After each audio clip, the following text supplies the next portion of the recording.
हम लोग बात करें उससे जोड़ दिया गया, और सामाजिक जीवन से और सामाजिक जीवन से जोड़ा गया। भारत में सबसे ज्यादा देखा जाए तो शिक्षा की कमी है लोगों को। सरकार को ध्यान देना चाहिए शिक्षा पर वो ध्यान कुछ खास नहीं दे पाता है।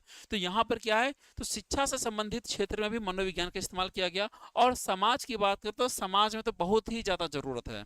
आप बिहार के अगर निवासी हो तो बिहार में आपको लगता होगा कि भाई यहाँ एजुकेशन की बहुत ज़्यादा ज़रूरी है। यहाँ जब से नशा बंद किया गया तब से लोग स्मैक शुरू कर दिए, नए नए नशा खोज दिए हैं। जो नशा कोई भी छोटे छोटे बच्चे नशा करते हुए घूमते रहते हैं। और नतीजा क्या होता है कि उनका मन स्थिति ठीक नहीं रहता है। और उसी सिचुएशन वो क्या करते हैं, चोरी चगारी हो गया, रेप जैसे केसेस हो गया, ये सब कर दिया करते हैं। तो कहीं ना कहीं उनका मन स्थिति खराब है। किस वजह से खराब है, तो मन स्थिति का खराब होने का सबसे बड़ा वजह है कि वो नशा करते हैं। और वो जो स्मैक होता है वो क्या होता है, ब्रेन के उस हिस्से को डैमेज करता है जहां से आपका ब्रेन आपके पूरे शरीर को कंट्रोल करता है। अब वो मैसेज ब्रेन तक पहुंच ही नहीं पा रहा और आप लोग झूम रहे हो, खेल रहे हो, कोई गाली दे दिया जाके मारना पीटना शुरू कर दिए। तो आए दिन देखोगे जितने स्मैकर होते हैं वो मारपीट क्यों करते हैं, इसलिए। तो उनको कहीं ना कहीं साइकोलॉजिस्ट की जरूरत है। उनको कहीं ना कहीं ये एडिक्ट हो चुका है। 1960 के दशक की अब बात करते हैं, अब देश आजाद हो चुका है। 1960 के दशक, डे बाय डे मनोविज्ञान का डिमांड क्या हो रहा है, बढ़ता जा रहा है। तो 1960 के दशक में प्रयोगात्मक को ला गया। प्रयोगात्मक समझते हो क्या रहेगा, प्रयोगात्मक का मतलब जो मैंने अभी शुरुआत में बताया था कि किस तरीके से जो हंटर होता है, शिकारी होता है, वो अपने चाबुक से क्या करता है, वो अपने चाबुक से एक शेर को टेबल पर बैठना सिखा देता है। किस तरीके से मदारी वाला क्या होता है कि मदारी वाला एक बंदर को नचाना सिखा देता है। तो पता है वो किस चीज का इस्तेमाल करते हैं, वो डर का इस्तेमाल नहीं करते, वो मनोवैज्ञानिक थ्योरी का इस्तेमाल करते हैं।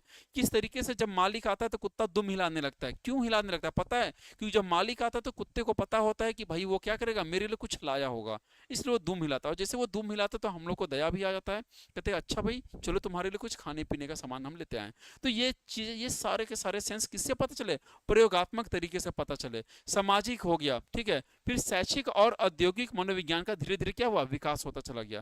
तो एक्सपेरिमेंट की बात करते हैं, आप लोग को भी क्या किया जाएगा ट्वेल्थ में, ये एक्सपेरिमेंट यानी प्रयोग करना पड़ेगा और प्रयोग बताया जाएगा। तो मैं एक दो प्रयोग के बारे में भी आपको बता दूंगा, ठीक है।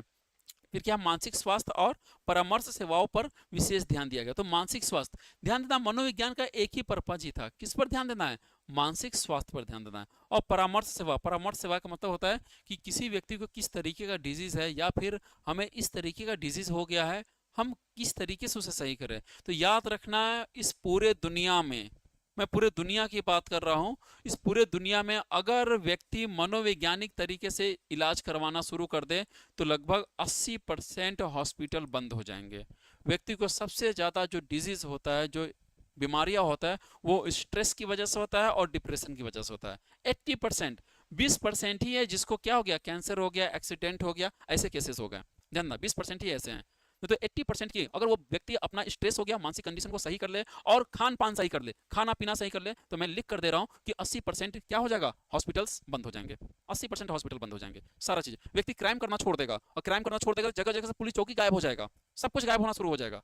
तो बातें समझ में आ रहा है, मतलब मनोविज्ञान अगर देखा जाए तो कितना ज्यादा जरूरी है एक व्यक्ति के विकास में, एक समाज के विकास में। जानना, एक समाज के विकास में मनोविज्ञान का योगदान सबसे ज्यादा यही रहा है बच्चे मेरे, ठीक है। तो अगला क्या है, भारत में मनोविज्ञान के प्रमुख क्षेत्र। अब देखते हैं भारत में मनोविज्ञान का क्षेत्र कौन कौन सा है। तो क्षेत्र में देखो, यहाँ पर मैंने इस सबको हिंदी में यहाँ पे मेंशन कर दिया है। तो जैसे शैक्षिक मनोवैज्ञानिक क्षेत्र हो गया। अब शैक्षिक मनोवैज्ञानिक क्षेत्र क्या हो गया, तो इसमें देखते हो कि विद्यार्थियों की शिक्षा हो गया, अधिगम। अब देखो विद्यार्थियों की शिक्षा, अब अधिगम की बात कर रहा है। अधिगम क्या होता है मेरे बच्चे, अधिगम का मतलब होता है सीखना। क्या होता है, सीखना। विद्यार्थी सीख क्या रहा है, अभी जैसे हम पढ़ा रहे हैं तो बहुत सारे विद्यार्थी ऐसे हैं जो हमसे सीख रहे हैं कि हाँ सर मनोविज्ञान है क्या, शुरू कहाँ से हुआ, किस तरीके से आगे बढ़ा, किस तरीके से हम व्यक्ति के मन की बातों को समझेंगे। और बहुत सारे ऐसे विद्यार्थी जो आपस में क्या कर रहे हैं, हाय हेलो कर रहे हैं कि और कैसी हो, बढ़िया, हाँ ठीक है, अरे हम बस ऐसे ही आ जाते हैं, बहुत रजवाड़े खानदान के हैं, डोंट वरी, गाड़ी है, दौलत है, माँ है, बाप है, सब कुछ है, ठीक है, जब बोलो तब शादी का जरूरत है, माँ है, बाप है, सब कुछ है, ठीक है, जब बोलो तब शादी का रिश्ता लिखा रहता है। तो मतलब अभी इस पर दो चार लोगों को देख रहे हैं जो शादी का रिश्ता भी चल रहा है, हो सकता है कल का क्लास रहे तो उसमें शादी ब्याह भी कर लिए लोग, ठीक है, हाँ जी, ऐसा भी सीन चल रहा है यहाँ पर, ठीक है। तो हम लोग क्या करते हैं, अधिगम की बात करते हैं, सीखने की बात कर रहे हैं। जब भी क्लास में आते हो तो आप लोग क्या करते हो, सीखना शुरू करते हो। जैसे 3 इडियट में बताया गया है ना, क्या बताया गया है, कहता है ना कि मैं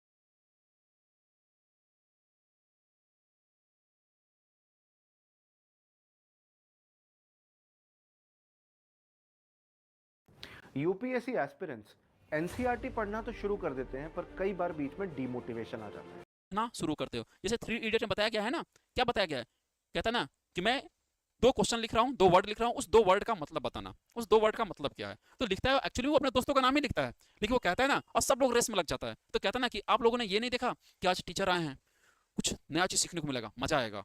तो वही चीज है, नया चीज सीखना। हर टीचर, जितने भी क्लासेस में टीचर्स आते हैं, वो कुछ ना कुछ रोज का रोज आपको नया, रोजमर्रे की जिंदगी कुछ ना कुछ नया सिखा के जाएंगे, क्योंकि वो आपसे सीनियर हैं और उनको बेहतरीन एक्सपीरियंस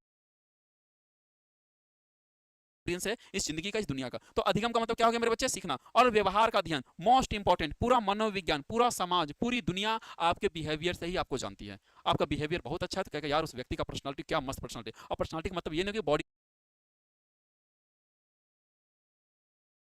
बॉडी की हम लोग बात कर रहे हैं, नहीं। बॉडी पर्सनालिटी तो फर्स्ट टाइम अट्रैक्ट करने के लिए होता है, बट परमानेंट क्या होता है, आपका बोली कैसा है, आपका बिहेवियर कैसा है, ठीक है, आपका तरीका कैसा है खुद को प्रेजेंट करने का, ये सबसे ज्यादा मैटर करता है, ठीक है, ध्यान दीजिएगा। तो विद्यार्थी की शिक्षा हो गया, अधिगम हो गया सीखना, और व्यवहार का अध्ययन हो गया। ये किस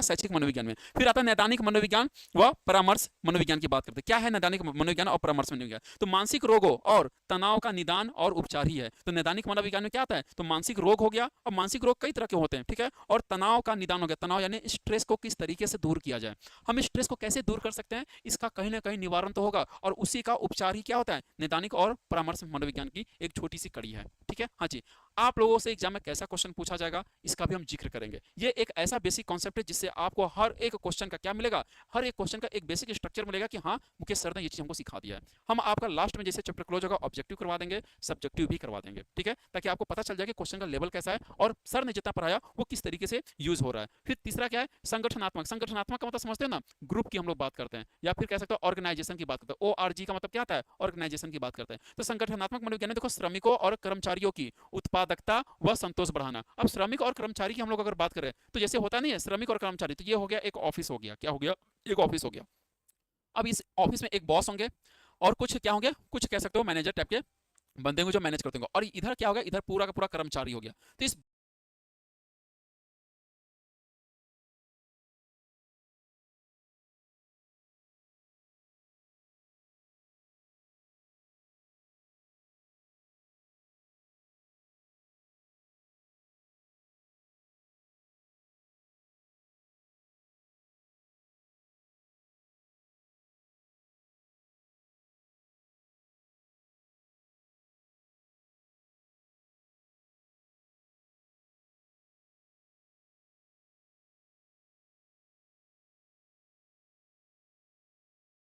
इस बॉस के बीच में, ठीक है, इस बॉस के बीच में, मैनेजर के बीच में, इन लोग का रिश्ता क्या है, इन लोग का रिश्ता क्या है, उस रिश्ते को समझने की हम लोग बात करेंगे। किस तरीके से एक बॉस का और एक कर्मचारी के बीच में रिलेशन होता है, वो सारा चीज यहाँ पे यानी संगठनात्मक मनोविज्ञान में क्या करेंगे, इन्हीं सब चीजों को देखेंगे। फिर क्या है, स्वास्थ्य मनोविज्ञान की हम लोग बात करते हैं। तो स्वास्थ्य मनोविज्ञान क्या है, तो जीवन शैली हो गया, आपका जो हेल्थ के बारे में बात करें, आपका जो तरीका हो गया, कहते हैं उसका जीवन शैली बहुत अच्छा है, वो रोज सुबह उठता है, नियमित व्यायाम करता है, एक्सरसाइज अच्छा करता है, फिर उसके बाद क्या करता है, नहाता धोता है, फ्रेश होता है, और हेल्थी डाइट लेता है, यानी खाने पीने की चीजें भी क्या करता है, वो बहुत ही अच्छी लेता है, और उसके बाद क्या करता है, वो ऑफिस चलाता है। तो यहाँ पर एक स्वास्थ्य मनोविज्ञान में जीवन शैली की बात करेगा, कैसा उसका जीवन शैली, डेली रूटीन मानसिक स्वास्थ्य को जोड़ता है। यानी अगर आप अच्छा खाते हो, अच्छा पहनते हो, शरीर को स्वस्थ रखते हो, तो आपका मन भी अच्छा रहेगा, विचार भी अच्छा रहेगा, और आपका पढ़ाई लिखाई पर ध्यान भी अच्छा रहेगा। ध्यान देना, ये बहुत ही ज्यादा मायने रखता है, ठीक है।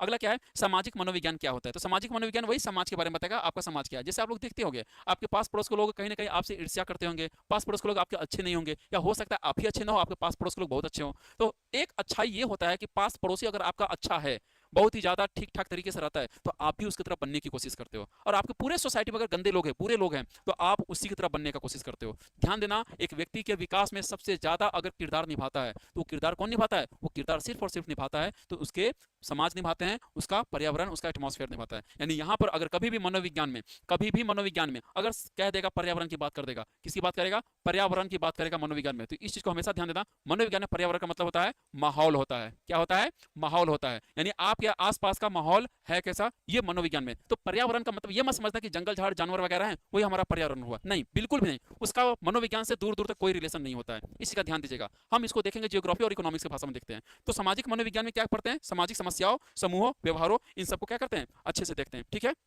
चलिए अगला बात करते हैं, मनोविज्ञान क्या है। तो परिभाषा में क्या होता है, कठिनाइयां क्यों होती है, तो देखिए आते हैं देखते हैं। किसी भी विद्यालय को परिभाषित करना कठिन होता है क्योंकि वह निरंतर विकसित होती रहती है, ठीक है। अध्ययन किए जाने वाले विषयों तेरे पढ़ाई का कितना भी टफ से टफ क्वेश्चन हो, बस फोटो खींचो, अपलोड करो और ठीक है। अध्ययन किए जाने वाले विषयों, ठीक है, को एक ही परिभाषा में समेटना मुश्किल होता है और मनोविज्ञान के साथ यह कठिनाइयां और भी अधिक होता है। तो मनोविज्ञान क्या होता है, परिभाषा में इसकी कठिनाइयां क्यों होती है? कठिनाइयां इसलिए होती है ना भैया, ये निरंतर क्या होता रहता है, विकसित होती रहती है। यानी आज जो थियरी हम आपको बता रहे हैं, हो सकता है आने वाले 10 साल वो थियरी ही पूरा चेंज हो जाए। समझना। तो मनोविज्ञान ही एक ऐसा टॉपिक है जिसके थियरी हमेशा क्या होते हैं, बदलते रहते हैं हमेशा।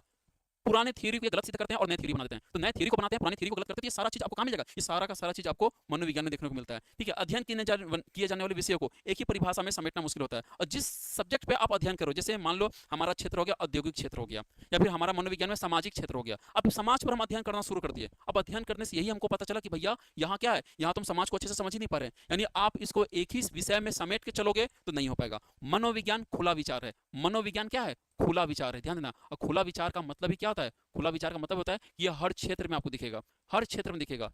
तो हिस्ट्री के लिए हिस्ट्री का क्षेत्र था, ठीक है, इकोनॉमिक्स के लिए इकोनॉमिक्स का क्षेत्र था, ज्योग्राफी के लिए ज्योग्राफी का क्षेत्र था, लेकिन मनोविज्ञान आपको हर क्षेत्र में देखने को मिल जाएगा। इसलिए इसको एक विषय में समेट कर रख लेना कि मनोविज्ञान को सिर्फ मनोविज्ञान में समेट ले, इम्पॉसिबल है, बिल्कुल भी संभव नहीं है। तो आप जितने भी क्षेत्र में हो, इसलिए कहा गया ना मनोविज्ञान के बहुत सारे क्षेत्र हैं। ठीक है। औद्योगिक का क्षेत्र है, जिंदगी का क्षेत्र है, सामाजिक क्षेत्र है, धर्म का क्षेत्र हो गया, शिक्षा का क्षेत्र हो गया। ठीक है। इन सब में क्या, जीवन जीने की शैली का क्षेत्र हो गया। इस सब में मनोविज्ञान का क्या, इन सब में मनोविज्ञान का क्या है, बराबर का योगदान रहा है। ठीक है। ध्यान दीजिएगा। अगला बात करते हैं, ये तो बता ही दिया कि शब्द की उत्पत्ति कैसे हुआ। साइकोलॉजी का शब्द दो ग्रीक से बना, साइकिन लोगों से। वर्तमान दृष्टिकोण देखते हैं कि वर्तमान में क्या नजरिया है हमारे मनोविज्ञान का। वो तो प्राचीन देखे, मध्यकालीन देखे, अब किसका देख रहे हैं? वर्तमान, यानी अभी का हम लोग देख रहे हैं आधुनिक समय की। तो आधुनिक की बात करें तो समय के साथ इसका केंद्र बिंदु भी क्या हो गया, बदलता चला गया। ध्यान देना। हाँ जी, समय के बाद भी क्या हो गया, इसका केंद्र बिंदु भी बदलता चला गया। अब मनोविज्ञान को एक वैज्ञानिक विद्या शाखा माना जाता है। अब मनोविज्ञान को क्या माना जाता है? एक वैज्ञानिक विद्या शाखा माना जाता है। यानी पूरा का पूरा मनोविज्ञान